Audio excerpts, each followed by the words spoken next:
Hello everyone. So today I will give you tips and tricks how to become very rich in Total War 3 Kingdom. So as you can see right now, I'm at the end game. I already control all of the 3 Kingdom seed.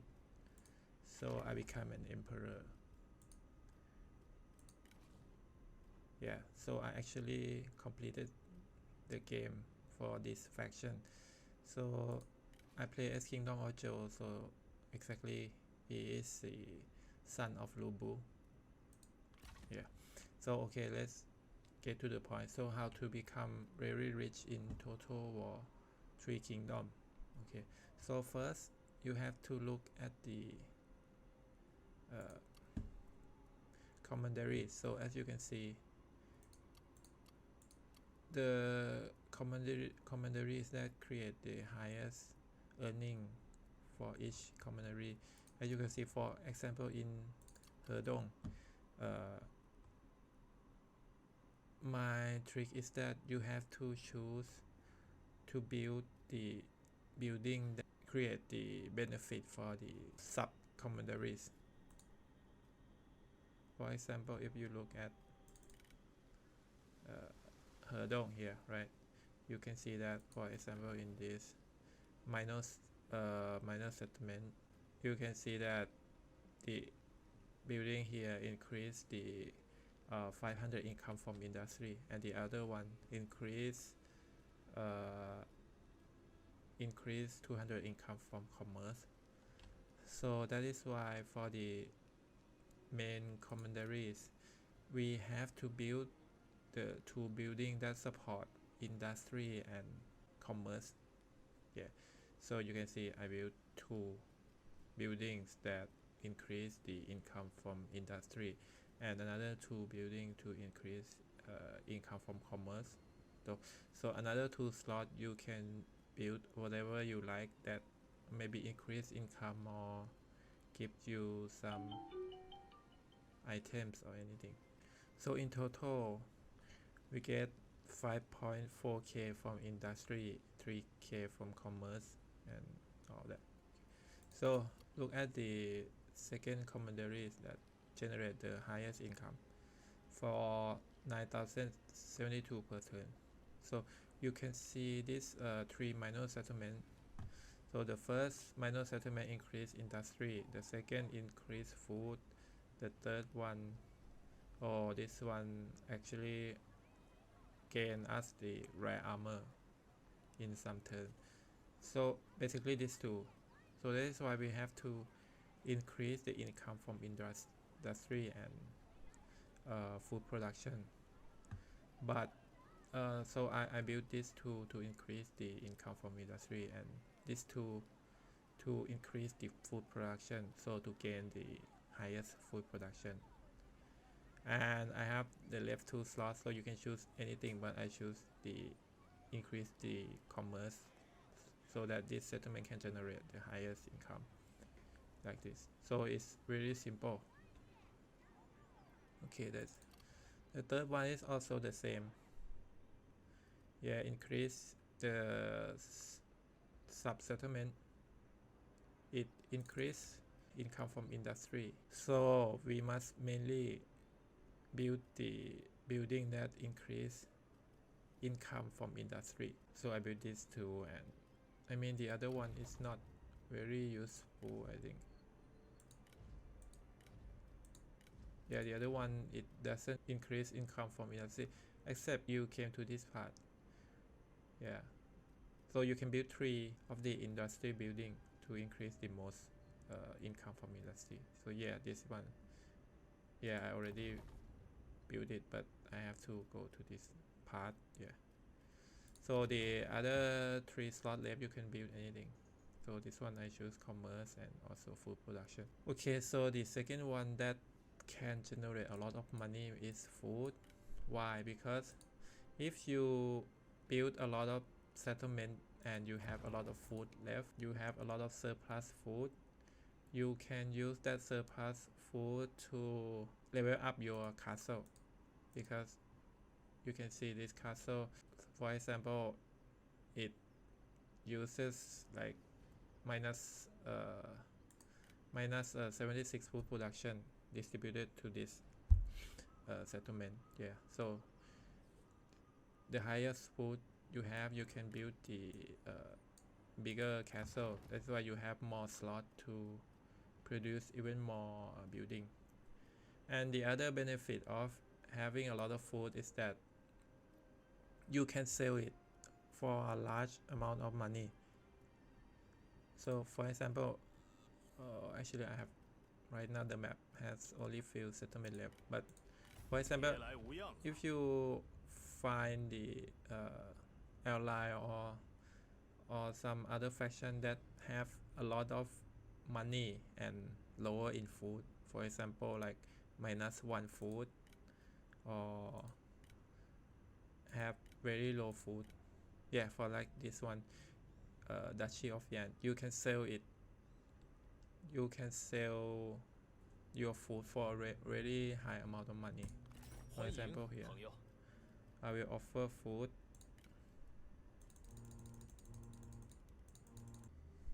You can see that, for example, I will give them 15 food per turn. So, and then I will request payment, regular payment from them.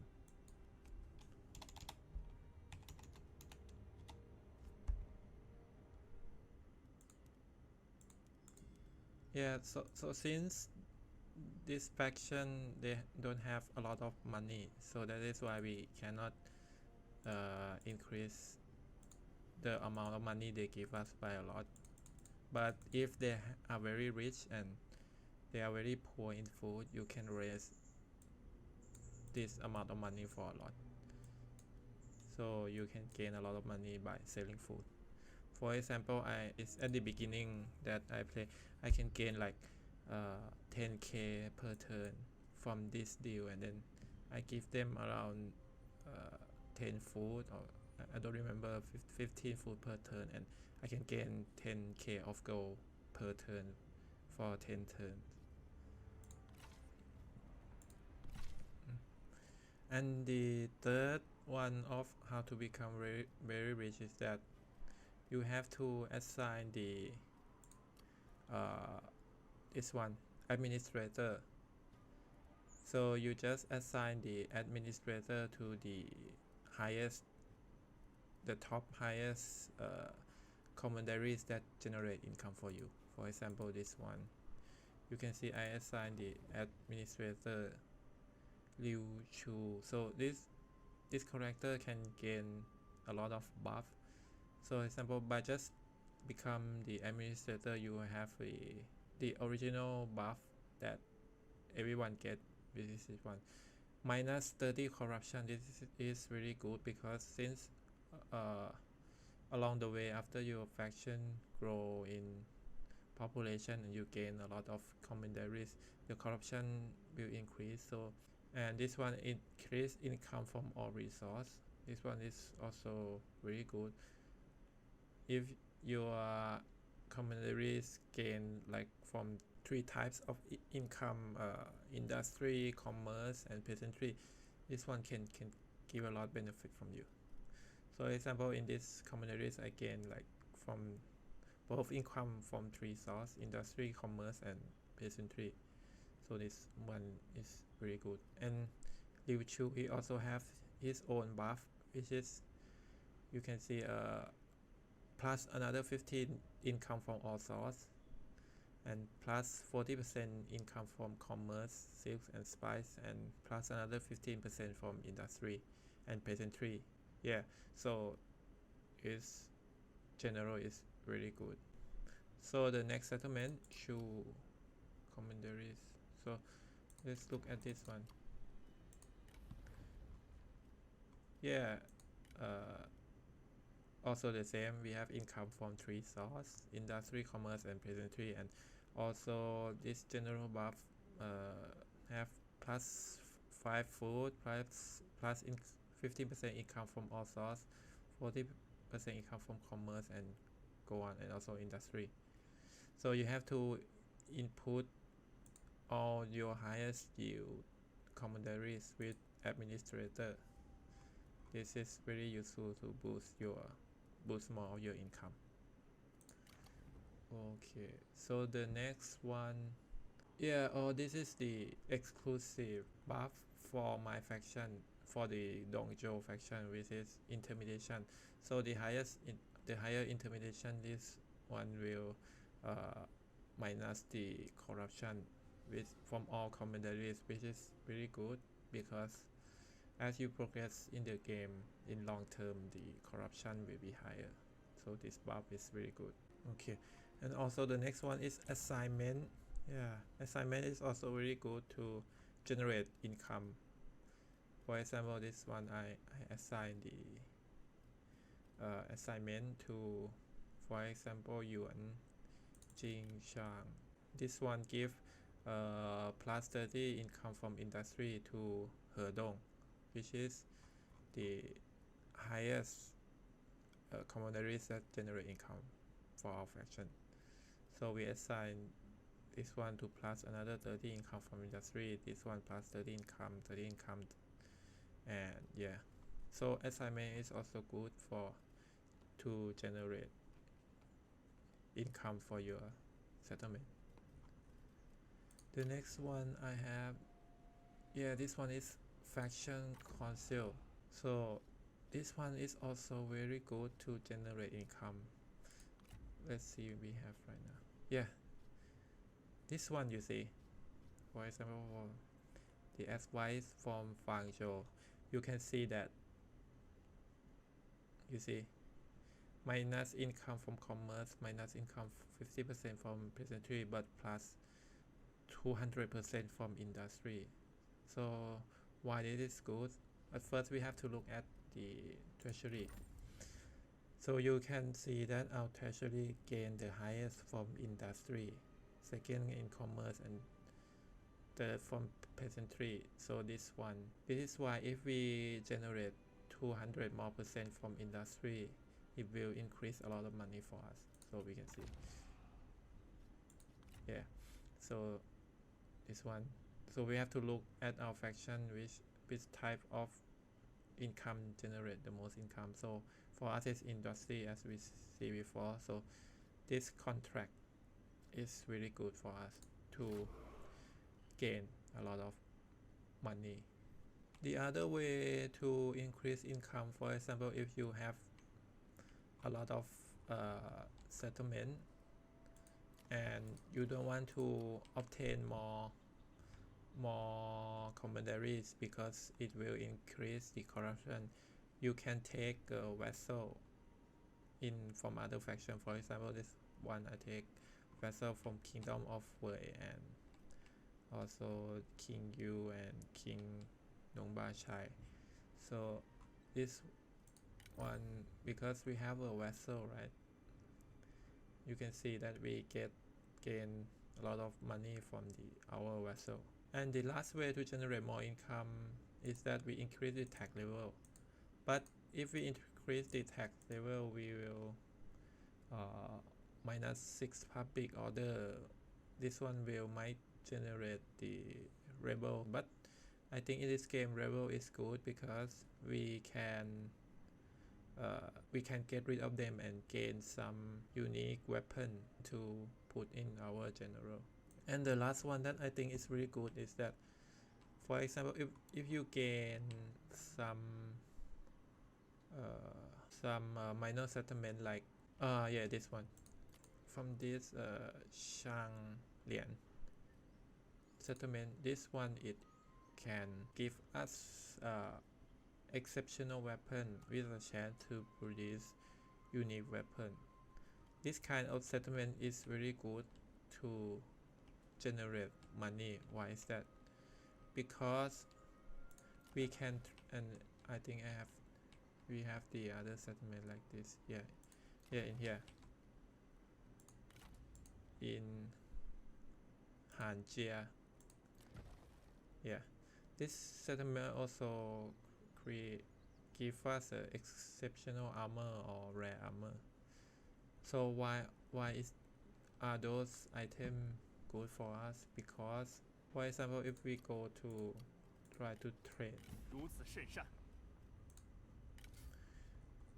You can see those weapon we can use to increase a lot of positive factors to other faction that we are negotiate. So for example, if we face with a hostile faction or we want to get them as our vessel or deal peace on anything, this unique item can give us a lot of positive factor, which is that we can use it to like lower the money that we will pay for them. And also, although we have a lot of money, we can increase the positive factor only to a certain point. For example, before this I just tried to make a Kingdom of Wei as our vessel, but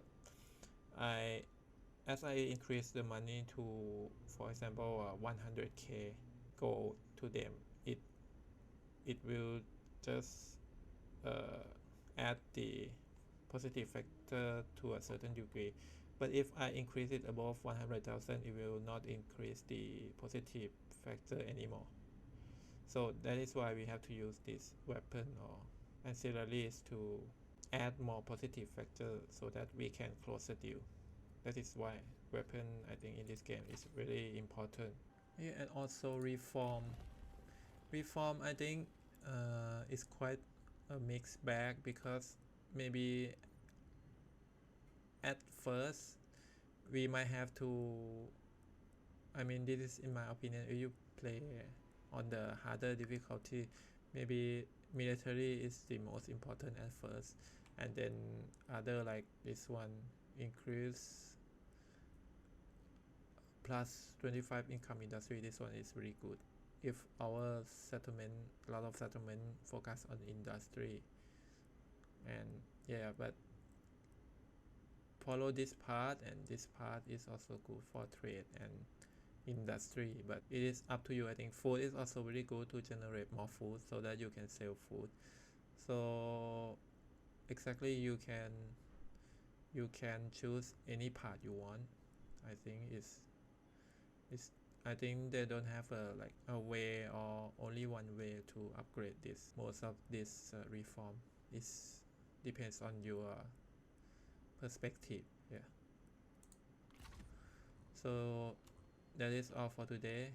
Thank you very much for watching, and see you on the next one. Thank you. Bye bye.